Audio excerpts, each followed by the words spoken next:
There is someone you envy. You may not admit it out loud, but when you see them, something stirs inside you. It's not hate, it's not bitterness, it's a mirror, a painful reminder that you were meant for more. You envy them because you know you could have been them. You recognize their greatness because it whispers to your own, buried, dormant, ignored. You don't envy their clothes or their house or their car. You envy the power in their eyes, the certainty in their posture, the command they have over their life. And here you are, scrolling, waiting, wishing. But envy is a gift if you're bold enough to listen, because envy doesn't lie. It's your soul screaming, wake up. That's who you could be. That's who you should be. And yet you settle. You settle for average friends with average dreams. You settle for distractions instead of discipline. You settle for survival when you were built for supremacy. What's the difference between you and the person you envy? It's not talent. It's not luck. It's not intelligence. It's standards. They raised theirs. You haven't. They stopped negotiating with weakness. They stopped flirting with failure. They stopped telling the world they would change and started proving it. You think success is complicated. It's not. It's just hard. Hard to be honest with yourself. Hard to say no to comfort. Hard to show up when no one's watching. But here's the brutal truth.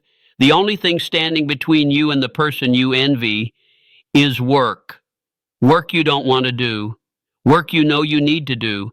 But every time you hesitate, every time you procrastinate, every time you break a promise to yourself, you become the person you hate a little more.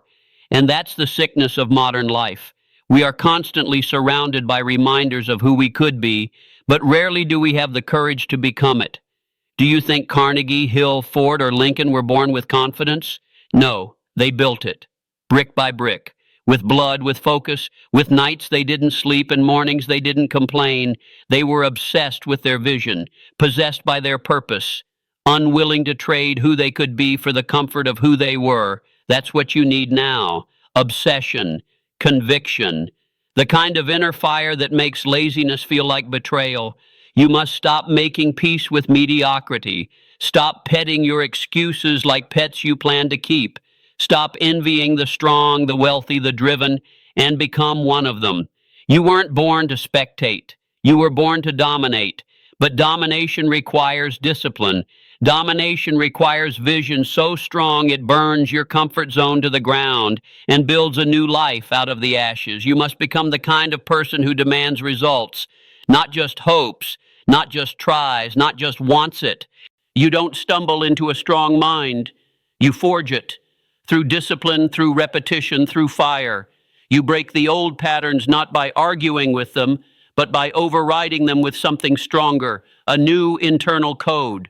When the voice in your head says, I can't, you answer back, watch me. When it says, you've never done this before, you say, exactly. That's why I must. You learn to speak with power, not to others, but to yourself, because the world will only echo the authority of your own voice. You want to build a mind that wins? Start with how you speak about your life. Stop describing problems and start declaring outcomes. No more, I hope this works out. Say, I will make this work. No more, I'm trying. Say, I'm doing. No more, I don't know how. Say, I'll figure it out. This is not fake it till you make it. This is build it until it bends reality, because every belief you repeat becomes a blueprint. And the mind doesn't know the difference between truth and repetition. It just obeys what you feed it. Most people speak death over their life. They don't even realize it. They reinforce every limitation with casual words. I'm always broke. I can't catch a break. I'm just not that type of person. And so life obeys, not because it's cruel, but because you commanded it to, over and over again until it became law inside you. But laws can be rewritten. Neural pathways can be rebuilt. Patterns can be replaced. You are not stuck. You are conditioned.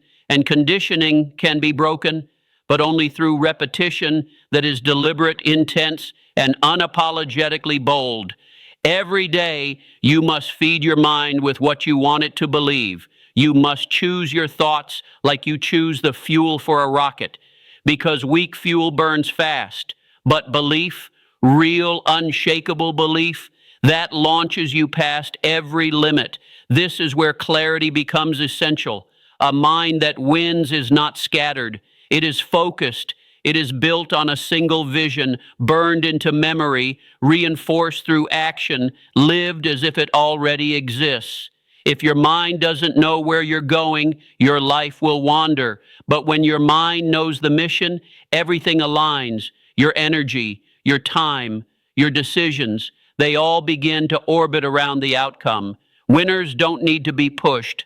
They are pulled by vision, pulled so strongly, so magnetically, that excuses dissolve, distractions fade. The old identity breaks down because it can't survive in the presence of the new one you're building. Every minute you spend drifting is a minute you could have spent programming yourself to think like a leader, to move like a builder, to act like a warrior. That's how you build a mind that wins. You program it daily with conviction.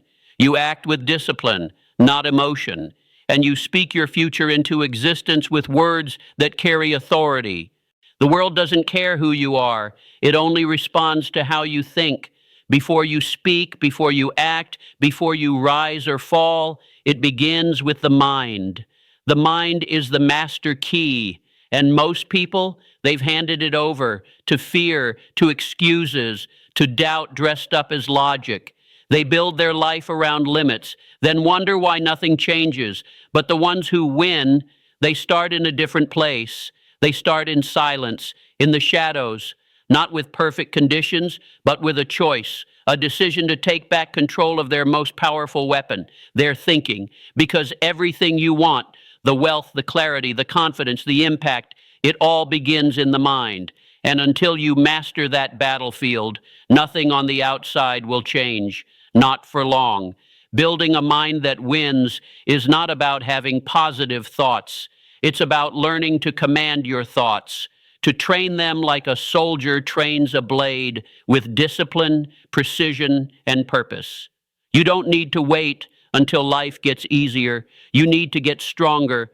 You need to take that inner voice that keeps playing on repeat, the one that says, maybe, someday, I don't know, and you need to rewrite it. Burn it if you have to, because that voice is not yours. It was built by a world designed to keep you average. If you were born into fear, into chaos, into poverty, fine. But you do not have to stay there, because the mind is the great equalizer. It does not care where you start. It only reflects what you believe. That is why two people can grow up with the same struggle, the same pain, the same setbacks. One rises, the other repeats. One chooses discipline, the other waits for motivation. One builds a mind that serves them, the other becomes a prisoner to their own thoughts. Henry Ford said it best. Whether you think you can or you think you can't, you're right. It's not a quote, it's a warning, because the subconscious mind is always listening. Every time you say, I'm tired, it takes note. Every time you say, I'm not good at that, it obeys. Every time you say, that's just how I am, it makes it so. And yet, that same mind, trained and sharpened, can become a force so powerful it bends reality. That's what Carnegie did, what Edison did, what Disney did. They weren't born with genius. They were born with agency, and they chose to use it. They created a mental blueprint that refused to lose. They conditioned themselves to see possibility where others saw risk.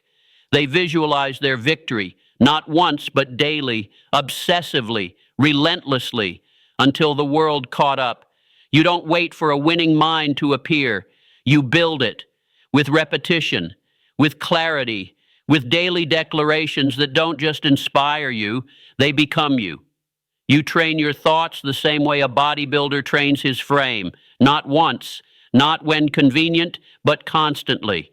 Because the mind, left on autopilot, will drift, it will shrink, it will echo every limiting belief you've ever absorbed unless you replace it with truth.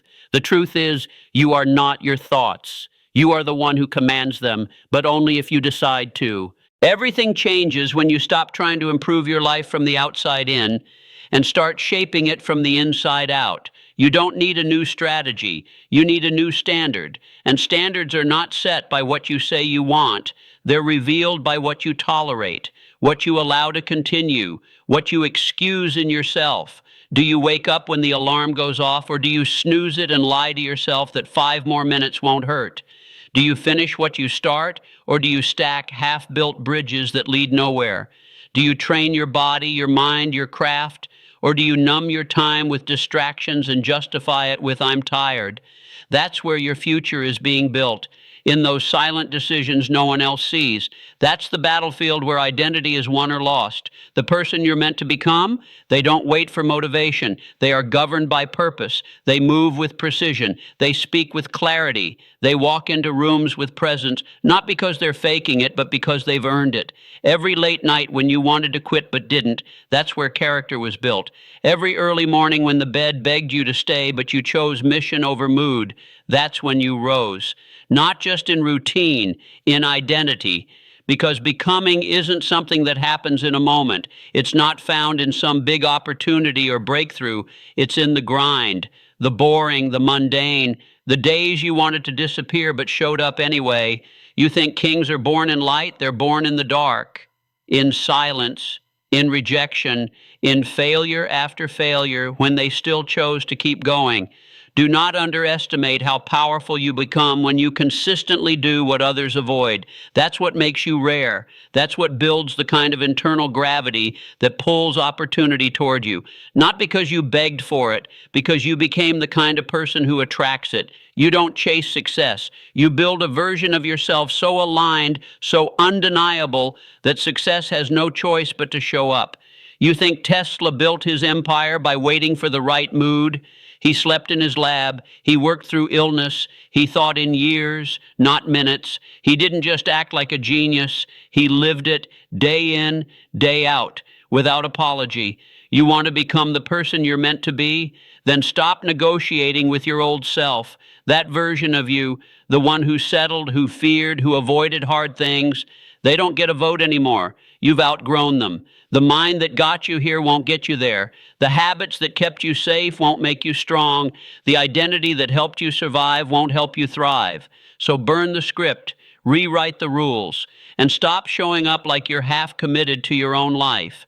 Because the future belongs to the one who acts like they've already claimed it, who walks with the fire of certainty, who makes decisions with conviction, not convenience, who builds without applause, trains without needing validation, creates without asking permission. That's what makes you dangerous. Not your talent, your standards, your consistency, your identity, forged, tested, refined.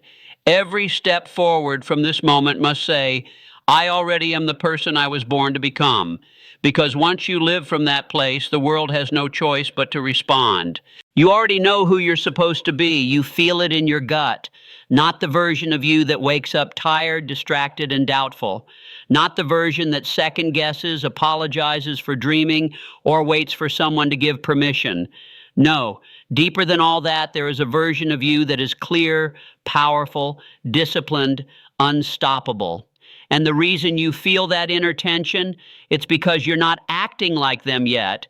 You're still trying to solve future problems with old patterns, still speaking like the old you, thinking like the version that failed, moving like the version that's waiting. But the future doesn't belong to the one who waits. It belongs to the one who becomes. The world doesn't give you what you deserve. It gives you what you match. Your habits, your words, your energy, they broadcast who you are, not who you wish to be, not who you used to be, who you are right now, in this moment. And if who you are is still thinking small, still hoping instead of building, still wishing instead of working, the world reflects that back, not to punish you, but to wake you up. The game changed the moment you realize this. You don't become successful and then act like that person. You act like that person and then you become successful, not the other way around. That means showing up before you feel ready, speaking with clarity before you have proof, moving with intention before you have results, because belief is a discipline, not a mood. Think of Lincoln. He didn't wait to feel powerful. He spoke words that shaped nations even when his own voice trembled. Carnegie didn't wait to feel worthy of wealth. He moved through steel and smoke with a vision so bold it made kings nervous. Edison didn't wait for perfect conditions. He failed his way forward until the darkness surrendered. What if you stopped negotiating with fear, stopped worshiping your limitations, stopped telling yourself stories that were written by weaker versions of you? What if, starting today, you acted like the person you're meant to become, not pretend, not fake, but fully embody, with discipline, with fire, with absolute command? Because the greatest transformation you'll ever experience is not when your bank account changes. It's when your identity changes. And identity is not found, it's forged through daily decisions, through relentless action, through the refusal to let your circumstances write your destiny. You've waited long enough. You've collected enough quotes. You've watched enough videos, heard enough sermons, journaled enough dreams. Now is the time to become. Not tomorrow, not when you have more clarity, not when you feel more confident. Confidence isn't a prerequisite, it's a byproduct. And it only comes to the one bold enough to act before they feel ready. Every time you take aligned action, you cast a vote for your future self. Every time you show up with discipline, you reinforce the identity you're building. And every time you refuse to settle, the universe takes note. But if you keep acting like the version of you that gave up, if you keep repeating the habits of the version that doubted, if you keep reacting like the version that feared everything, then you stay there. You don't grow into your future, you decay into your past. That's the quiet tragedy of most lives. They had greatness inside them, but they never acted like it. Clarity is the first weapon. You cannot hit a target you cannot see, and yet most people stumble through life with fogged up vision, chasing shadows, following crowds, obeying the script they never wrote. They chase money without a mission. They chase validation without values. And in the end, they lose both. If you want to be part of the 3%, you must become obsessed, not with results, but with direction. Ask yourself, not what do I want today, but what must I build for the next 10 years? What legacy must I carve with my life? Not what job pays the most, but what work awakens me. Because when your vision is clear, decisions become easy. Distractions lose their power. Time becomes a weapon, not a burden. And you move through life with the force of a man or woman on a mission. Henry Ford didn't ask what was possible. He asked what was necessary. Lincoln didn't ask for approval. He asked what was right. Walt Disney was laughed out of multiple studios, fired for lacking imagination, and yet he imagined a world that didn't exist and built it anyway. That's the kind of clarity the 3% live with. Not a clarity based on what's safe, but on what's necessary. Necessary for their purpose, necessary for their calling, necessary for the man or woman they were born to become. But clarity means nothing without action. Ideas are cheap. Everyone has them. Execution is the currency of success. And here's where 97% fail again. They wait for motivation. They wait until they feel ready. They confuse emotion with commitment. They pray for the mood instead of training the muscle. Discipline is not about how you feel. It's about who you decide to be, over and over and over again. When it's boring, when it's hard, when it's lonely, when no one claps, that's the forge where winners are made. Motivation whispers, discipline commands, and that's what separates those who wish from those who win. You think Carnegie felt like getting up? The world bends to the will of the committed, not the comfortable, not the convenient, but the relentless, the man or woman you envy. They didn't wish their way to the top. They worked their way there through humiliation, through heartbreak, through hell itself. They sacrificed who they were to become who they were meant to be. But most people will never do this. Most people cling to the familiar like a life raft, even if it's sinking. They fear change more than failure, so they stay stuck in jobs they hate, in relationships that drain them, in cities, in mindsets, in habits that are slowly killing their soul. But you don't have to be most people. You can choose rebellion against the old you, the lazy you, the distracted you, the fearful, doubtful, small version of yourself that's been running your life like a coward king. That version of you must die. Because greatness isn't born, it's forged in discomfort, in discipline, in the brutal honesty of self-reflection. You have to see yourself clearly, not as the world sees you, not as your friends perceive you, but as you really are when no one's watching. Do you lie to yourself? Do you break promises to yourself? Do you dream big but act small? Then face it, own it, and burn it. Burn the excuses, burn the lies, burn the need to be liked by people going nowhere. You must divorce your old self like a toxic lover, one who whispers sweet nothings while slowly poisoning your future. Let me tell you something they don't teach in school. Self-respect is not built by thinking positive thoughts. It's earned through pain, through discipline, through the hard choice taken again and again until your nervous system rewires to expect excellence instead of failure. Discipline isn't punishment, it's freedom. Freedom from regret, freedom from guilt, freedom from waking up one day realizing you wasted your potential trying to feel good every moment. There is a part of you buried under years of doubt and distraction that is a killer, a builder, a king, a queen, a creator, and it's time to wake them up. How? You stop negotiating, you set the standard, you follow through no matter how you feel. Discipline is doing it anyway. Tired? Do it. Afraid? Do it. Unmotivated? Do it. Because motivation is a liar. Waiting for it is a trap. Winners act without it. Do you think Thomas Edison was motivated during failure number 812 of trying to invent the light bulb? No, but he had a vision stronger than pain, and that vision pulled him forward like gravity. That's what you need. A pull so strong it tears you away from average. A mission so clear it drowns out doubt. You have to live like your life depends on it, because it does. Every day you delay, the person you envy gets stronger, while you get older, weaker, and more full of excuses.